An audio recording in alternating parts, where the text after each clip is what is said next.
नमस्कार किसान साथियों, स्वागत है आप सभी का पुनः एक बार फिर से आपके अपनी यूट्यूब चैनल किसान मित्र यूट्यूब चैनल में।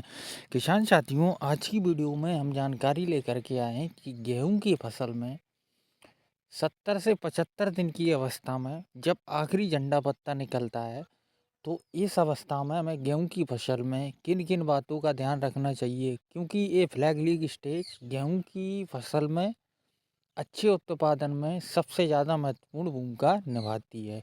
तो आज सारी कुछ जानकारी इस वीडियो में आपको बताएंगे और ये वीडियो आपके लिए बहुत ही फायदेमंद होने वाला है।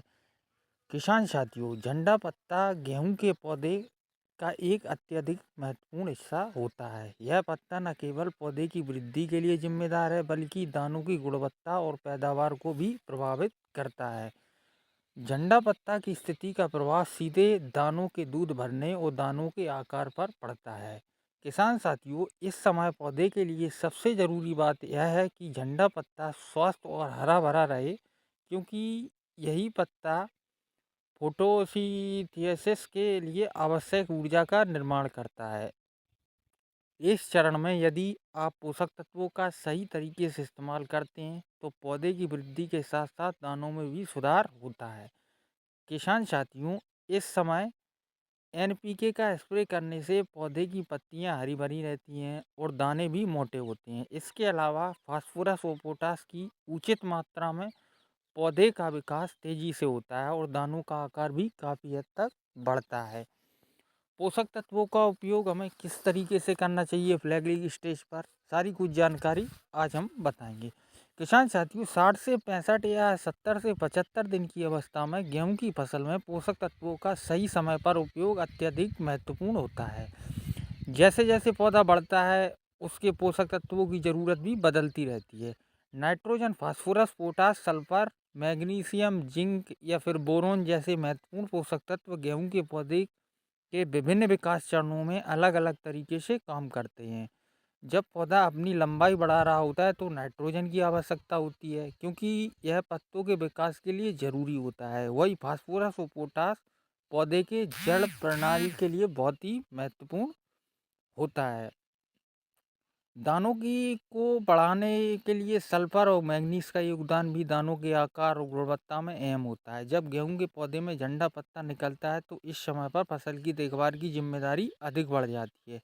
मैग्नीशियम पौधे में क्लोरोफिल का हिस्सा होता है, जो फोटोसिंथेसिस के में मदद करता है। बोरोन नर और मादा के मिलन के लिए जरूरी होता है, जिससे फल फूल का सही तरीके से विकास होता है।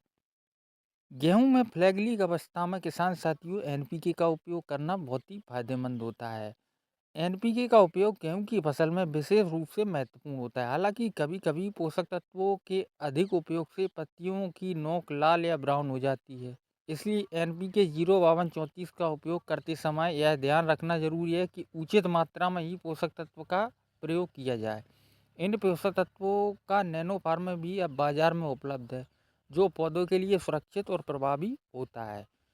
इसके अलावा किसान साथियों, गेहूं की फसल की पैदावार बढ़ाने के लिए कई तरीके का इस्तेमाल किया जा सकता है। जैसे कि ल्यूसिन का स्प्रे करके हम पौधे की वृद्धि को नियंत्रित कर सकते हैं, जिससे पौधे का आकार बड़ा नहीं होता है और गिरने का खतरा ना के बराबर हो जाता है।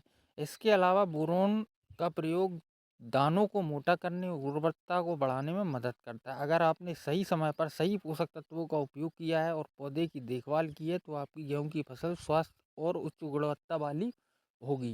किसान साथियों, गेहूं की फसल में ये बहुत ही महत्वपूर्ण स्टेज होती है फ्लैग लीग की अवस्था। इस अवस्था पर आप एनपीके 05234 का स्प्रे करें, और अगर हाइट कंट्रोल ज़्यादा हाइट हो रही है, आपको गिरने का डर है, तो इस अवस्था में आप ल्यूसन का भी उपयोग करें। तो इससे काफ़ी हद तक हाइट कम होती है और दाने का आकार बढ़ाने में ल्यूसन मदद करती है, क्योंकि जो हाइट की ऊर्जा है वो दाने तक, बालियों तक पहुंचाने, कन्वर्ट करने का काम करती है। तो आप ल्यूसन का भी उपयोग कर सकते हैं।